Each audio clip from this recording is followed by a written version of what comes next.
Labvakar, dārgie draugi! Sākam kārtējo pārskatu par karu Ukrainā. Visinteresantākā ziņa par vakardienu, protams, ir jaunais Monster tanks 2.0.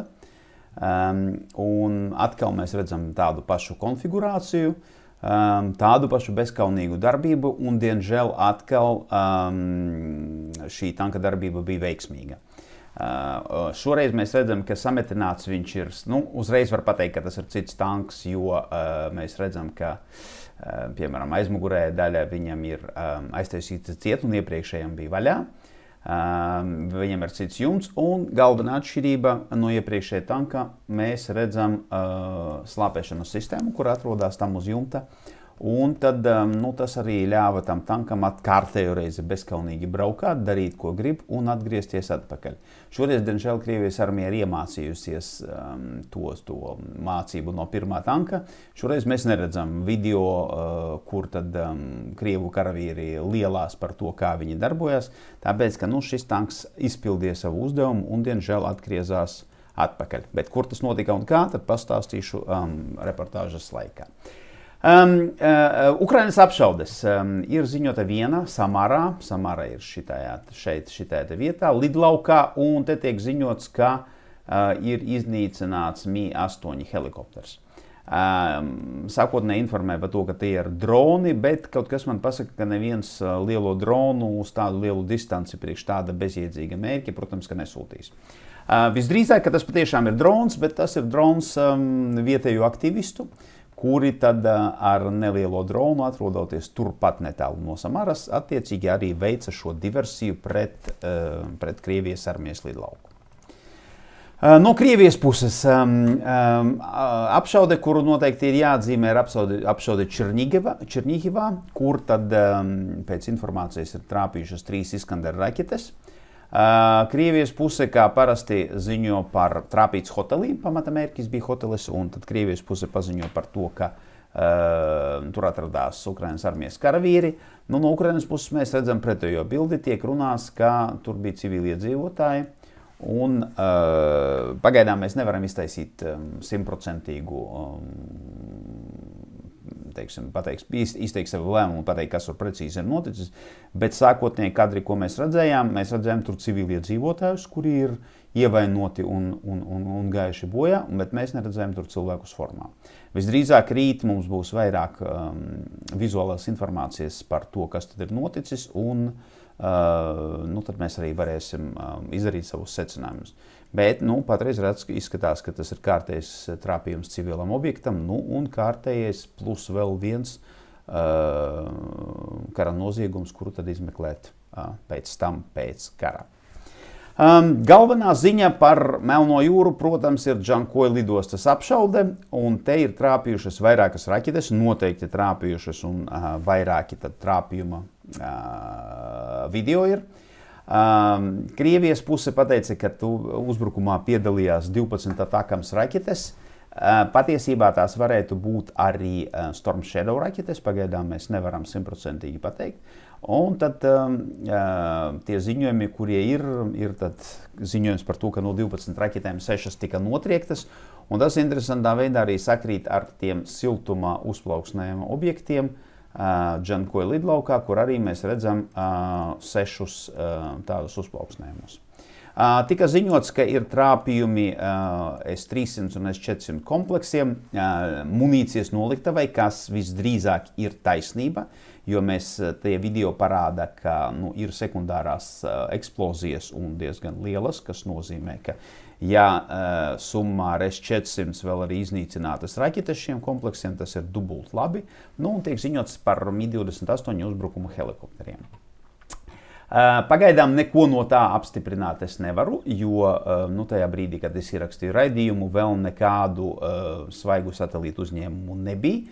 Vienīgais satelīts, ko es iepriekšējais uzņēmos no šī lidlauka, Džankoja uzņēmu, un tad, ko mēs varam pateikt, tad helikopteru šeit ir gaužām maz, kā arī vispār tikai 10 lidaparāti kā tādi. Kas nozīmē, ka visdrīzāk iznīcināto helikopteru skaits, par kuru tagad tiek ziņots, būtiski pārspīlēts, bet pirmās indikācijas parāda uz to, ka S-300 un tīpaši S-400 sistēmas iznīcināšana, nu, tas, protams, būs ļoti, ļoti pozitīvs gājiens, ļoti pozitīvs uzbrukums. Zaparižie. Šeit turpinās kaujas Raboķiņa-Vierbava virzienos bez izmaiņām, smagas kaujas Novomihailovkā un Krievijas pusē ar vien vairāk un vairāk pielieto artilēriju, bet neizskatās, ka viņiem izdodas pavirzīties uz priekšu. Un galvenais jaunums ir kaujas šeit starp Vladimirovu un Salotki. Un tad mēs parādīšu jums, kur tas ir lielajā schēmā. Tad tā ir Vugļidara, Vaģane, un tad Ogļraktuves bijušās numur 1. Un tad uzbrukums notiek virzienā no Vladimirevkas un arī virzienā no ziemeļiem. Nu, absolūti skaidrs, ko šis uzbrukums mēģina izdarīt. Viņi mēģina aplenkt Ukraiņu vienību, kas atrodas šeit. Nu, pagaidām nekādu sīkāku detaļu par šo operāciju es pastāstīt nevaru. Nu, bet ir šeit divi risinājumi - apturēt uzbrukumus vai, nu, diemžēl atstāt šīs pozīcijas, jo, nu, tā kā izskatās šīs uzzīmētās bultas, tad aplenkums šeit ir ļoti, ļoti iespējams. Avdievkas virziens šeit, jā, smagas kaujas, diemžēl ļoti negatīvas ziņas ir no Očerečine, un jūs atceraties, kāpēc Očerečine ir negatīvi, tāpēc, ka Očerečine ir atslēga pozīcija vairākām aizsardzības līnijām, kurus tad vai nu kur Ukraiņi aizsargājas tagad, vai nu arī nākošās, kuras viņi būvē. Un ir sliktas ziņas no Krasnogorivkas. Un Krasnogorivkā mēs tieši arī redzam mūsu jauno monstru tanku. Nu, pirms stāstam par tanku, tad situācija pie Bierdiči ir ārkārtīgi pretrunīga. Principā visi ziņojumi ir 50/50. Vieni saka, ka viss ir labi, otri saka, ka viss ir slikti. Nu, tāpēc arī pelēkā zona. Paskatīsimies, kad būs vizuāli apstiprinājumi vai nu Ukraiņu veiksmīgiem pretuzbrukumiem, vai nu arī nē. Nu, tad mēs arī varēsim nolemt un pieņemt lēmumu, kas tad šeit reāli notiek. Tagad ķeramies pie tanka. Nu, kā es jau teicu, tas ir jaunais tanks, ko Krievijas puse salipināja ļoti ātri. Un šoreiz tas darbojas pārī ar vēl vienu tanku. Un te mēs redzam šo abu divu mašīnu virzību uz priekšu. Viens tanks un otrs tanks. Un te ir viens no iemesliem, kāpēc šis tanks te tik bezkaunīgi var darboties un kāpēc Ukraiņu puse nevar tikt ar viņu galā. Te mēs redzam apšaudi, te ir vairāki sprādzieni, kurus mēs redzējām, nu, video, kurā redzam, bet, nu, ticiet man, video, diemžēl, parādīt nevaru. Un izskatās tā, ka Ukrainas spēki pielieto kasešu munīciju. Tā varētu būt arī mīnmetēju apšaude, bet tad Ukraiņiem būtu jābūt ļoti daudz mīnmetējiem, kuri tad varētu šaut vienlaicīgi pa šo te mērķi, un tas visdrīzāk nav tā, jo šajā karā mēs ļoti, ļoti reti, kad redzam, kad vairākas artilērijas vai mīnmetēju sistēmas darbojas kopā. Tad visdrīzāk tā ir kasešu munīcija. Kāpēc tas ir slikti? Tas nozīmē, ka Ukraiņiem patiešām nav parastās munīcijas artilērijas un nav arī prettanku līdzekļu, kurus viņi varētu pielietot pa šo tanku, un tad attiecīgi pietiekoši viegli viņu šeit iznīcināt. Nu, diemžēl, kā mēs redzam, Krasnogorivkā šis tanks virzījās uz priekšu, un arī izmaiņas Krasnogorivkā arī ir lielas. Nu, tad viss pēc kārtas. Pirmais sākam ar Očerečine. Tad ziemeļu virzienā mēs redzam diezgan nopietnu Krievijas armijas virzību uz priekšu, un, diemžēl, tā situācija ir tāda, ka viņi ir jau ienākuši iekšā Očerečinē. Pagaidām grūti pateikt, cik liels tas placdarms ir un cik mājas viņiem izdevās ieņemt, bet tas ir skaidrs, ka viņi jau ir ielauzušies iekšā. Un Očerečinē aizsardzības sistēma bija izveidota tāda, ka tā ir izveidota kā cietoksnis uzbrukumiem no visām pusēm, bet arī kā cietoksnī, kā tikai jūs tiekat pāri sienai, tā situācija būtiski pasliktinās. Un te, ja mēs paskatāmies tad uz apšaudēm, kuras mēs redzam, tad mēs redzam, ka Krievijas puse apšauda šo te daļu, un tad ir trāpījumi pa kaut kādām atsevišķiem lielākām ēkām šajā te virzienā. Ko tas nozīmē? Tas nozīmē, ka uzbrukums gar dzelzceļu turpināsies, Un Krievijas puse grib ātri nodrošināt savu kreiso flangu, lai pēc tam viņi varētu mierīgi darboties ar Očereciņa ziemeļiem, jo iekšējo pozīciju šeit tādu ešalonēto, kā šādā te veidā izvietoto. Šeit es neatradu. Visas pozīcijas ir apkārt Očereciņam. Kas nozīmē, ka visdrīzāk situācija te ir sarežģīta. Un ja Krievijas pusē izdodās nodrošināt šo dienvidu daļu, viens uzbrukums, protams, būs uz ziemeļiem, lai ieņemtu visu apdzīvoto vietu. Otrais momentāli brūs uz Novobahmuķivku, kur tad šai apdzīvotai vietai tiek uzbruks no divām pusēm.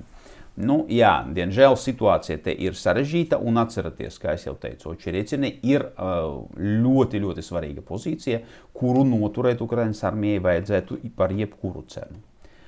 Kaujas Bierdziči šeit laikam vairāk ir pelēkās krāsa, tad principā, kas te notiek mums šeit tagad tā pilnīgi precīzi pateikt nevarētu, bet situācija noteikti noskaidrosies, un arī to es varēšu jums pastāstīt. Первомайский Neveļski šeit atklājās, kāpēc Krievijas armija te neskrien nekur uz priekšu. Atbilde ir viena – mīnas.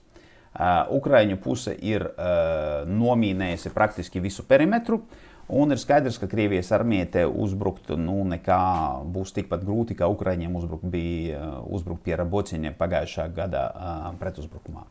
Vienīgais, kas man vēl joprojām uztrauc, tās ir Ukrainas armijas vienības, kuras iespējams vēl joprojām atrodas šeit, un pie tās Krievijas armijas virzības uz priekšu, ko mēs redzējām, viņiem, protams, ka no šejienes ir jāatkāpjas, jo aplenkums arī šeit ir ļoti, ļoti iespējama lieta. Tagad kaujas pie Krasnogorivkas un tanks numur 2. Pirmais, ko var apstiprināt un ko apstiprināja vairākās kārtēs, vairāki analītiķi, ka šo te teritoriju Krievijas armija ir ieņēmusi, tātad Krasnogorivkas dienvidi ir pilnībā viņu kontrolē. Praktiski visi apzīmē šo te teritoriju kā arī Krievijas kontrolē, bet es tā nedomāju. Un tūlīt es jums paskaidrošu, kāpēc, un tas ir saistīts ar to, kā darbojās mūsu tanks. Ko tad mēs te redzējām? Viņš izvirzījās šādi te uz priekšu, aizbrauca uz šejieni, paskatījās, kas notiek šeit, atgriezās, šķērsoja dzelzceļu, pavirzījās uz priekšu, atbrauca uz šejieni, nogāza te koku, man liekas šito te koku, jā. Un tad tādā pašā bezkaunīgā veidā atgriezās prom un tad acīm redzot izpildīja savu uzdevumu.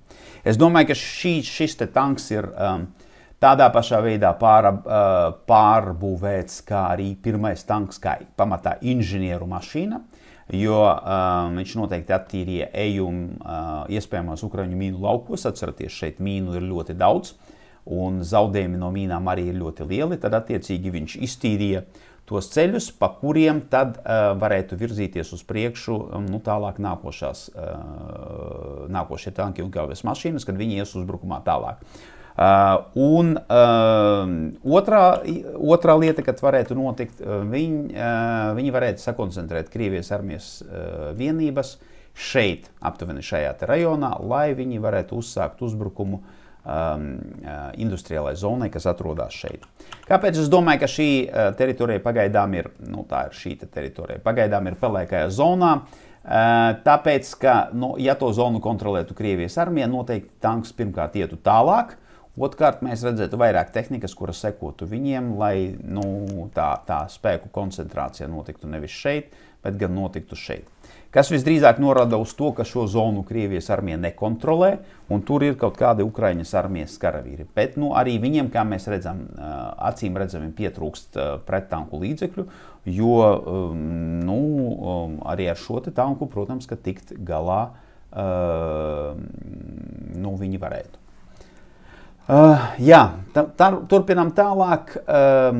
Časifjāra virziens šeit kaujas ir, izmaiņu praktiski nav.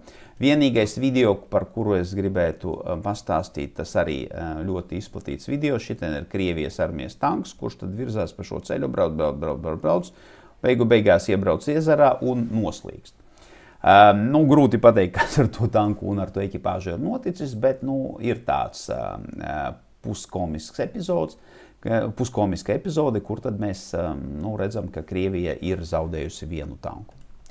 Apšaude pie Časivjara, kā arī es teicu, iztaisīju pieņēmumu vakar, tas ir apstiprinājums, tā nebija Ukraiņu apšaude, tā bija Krievijas armijas apšaude, kura tad šāva pa Ukrainas armijas vienībām, kuras izvietotas pie kanālā, tā skaitā arī cenšoties iznīcināt munīciju, munīcijas noliktavu, kurā atradās šeit. Izmaiņas šajā teritorijā nav, kaujas, protams, ka Časivjara kanāla rajona austrumu pusē turpinās. Klusums ir pārējos virzienos izņemot Kupiansku, un te ir notikusi pārsteidzošā lieta. Tā kā Krievijas puse šeit jau kādu laiku ir ļoti pasīva, mēs redzam, Ukraiņi ir riktīgi izvērsušies. Un tādas te bildes ar sprādzieniem praktiski visur ir vairākas. Un te mēs redzam, ka visā frontē no Liman-Pierši līdz Krahmaļne gan Ukrainas armijas droni, gan Ukrainas armijas artilērija pastrādāja tā riktīgi labi. Pagaidām nav apstiprinājuma, kādi tad ir zaudējumi Krievijas armijai šajā virzienā, bet redzam, ka šeit vismaz artilērijas munīcija Ukrainas armijai ir, un tad viņi arī iedarbojas pret okupantu armiju. Harkivas virziens šeit divas apšaudes, viena apšaude Lipci, te diemžēl ir trāpīts ļoti daudz kam, gan degvielas noliktavai, gan daudzstobru raķešu sistēmai, gan arī dzīvajam spēkam Ukrainas armijas, kā arī turpinājās dažādas apšaudes pašā Harkivā. Tad šeit šis uzvirziens sievier ir izveidots, bet pagaidām nekādas aktīvās darbības no viņiem mēs neredzam, tās pašas apšaudes, kas arī bija iepriekš. Un vēl viena ziņa, kas nenāk šoreiz no Ukrainas, bet diemžēl tā arī ir negatīva, un tā ziņa nāk no Nagornē Karabahas. Tā ir šī teritorija starp Armēniju un Azerbaidžānu. Un ziņa šoreiz ir tāda, ka Krievijas tā saucamie miera uzturētāji brauc no šejienes prom. Un tas nozīmē, ka, diemžēl tas nozīmē, ka visdrīzāk mēs tuvākā laikā redzēsim arī šeit konfliktu, kurš tad atsāksies ar jaunu sparu. Jo zināmā mērā Krievijas karavīru atrašanās šajā vietā tomēr bija tāds faktors, kas atturēja abas puses no aktīvākas darbības. Tagad, kad Krievijas armija izvāksies no šejienes, un tas notiks ļoti ātri, jo šie tā saucamie miera uzturēšanas spēki te nav lielā skaitā. Diemžēl mēs visdrīzāk dabūsim vēl vienu konfliktu, kāpēc tas ir negatīvi? Tāpēc, ka tas novirzīs gan starptautiskās sabiedrības uzmanību, gan arī to iespējamo palīdzību, kuru var nesaņemt Ukraina. Jā, tas šodienai man ir viss. Jā, mēs redzam, vēlreiz redzam monstru tankus 2.0. Es domāju, ka būs arī vēl. Jo vismaz pagaidām izskatās, ka tāda no pirmā skatiena pilnīgi aģigārna ideja darbojās, un nezinu, cik efektīvs šis tanks ir kā kaujas mašīna, bet noteikti kā inženieru mašīna, lai tikt galā ar mīnu laukiem un dažāda veida šķēršļiem. Jā, diemžēl tas strādā, un Ukraiņiem noteikti vajadzētu pārsviest uz šejieni nepieciešamos līdzekļus, prettanku līdzekļus, iespējams precīzu artilērijas munīciju, lai tikt galā arī ar šo tanku. Jo, ja šo tanku būs vairāk, Himarsus jūs visiem šitiem tankiem neatradīsiet. Tāpēc ir nepieciešams meklēt citus risinājumus, un citi risinājumi, protams, ka ir. Bet kā attīstīsies situācija, es noteikti jums pastāstīšu rīt. Paldies par jūsu uzmanību un līdz rītam!